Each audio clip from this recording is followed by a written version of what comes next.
রবীন্দ্রনাথ ঠাকুরের লেখা খনিকা কাব্যগ্রন্থের কবিতা কবির বয়স।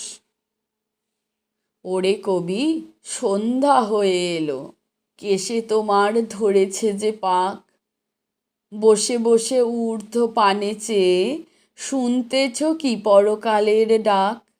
কবি কহে, সন্ধ্যা হলো বটে, শুনছি বসে লয়ে শ্রান্ত দেহ, এপারে ওই পল্লী হতে যদি আজও হঠাৎ ডাকে আমায় কেহ, যদি হোথায় বকুল বনচ্ছায়ে মিলন ঘটে তরুণ তরুণীতে, দুটি আঁখিরও পরে দুইটি আঁখি মিলিতে চায় দুরন্ত সঙ্গীতে, কে তাহাদের মনের কথা লয়ে বীণার তারে তুলবে প্রতিধ্বনি, আমি যদি ভবের কূলে বসে পরকালের ভালো মন্দ গণি।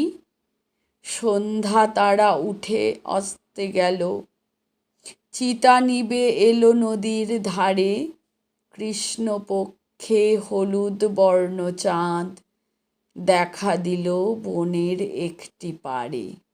শৃগাল সভা ডাকে ঊর্ধ্বরবে পোড়ো বাড়ির শূন্য আঙিনাতে, এমন কালে কোনো গৃহত্যাগী হেতায় যদি জাগতে আসে রাতে, জোড় হস্তে ঊর্ধ্বে তুলি মাথা, চেয়ে দেখে সপ্ত ঋষির পানে।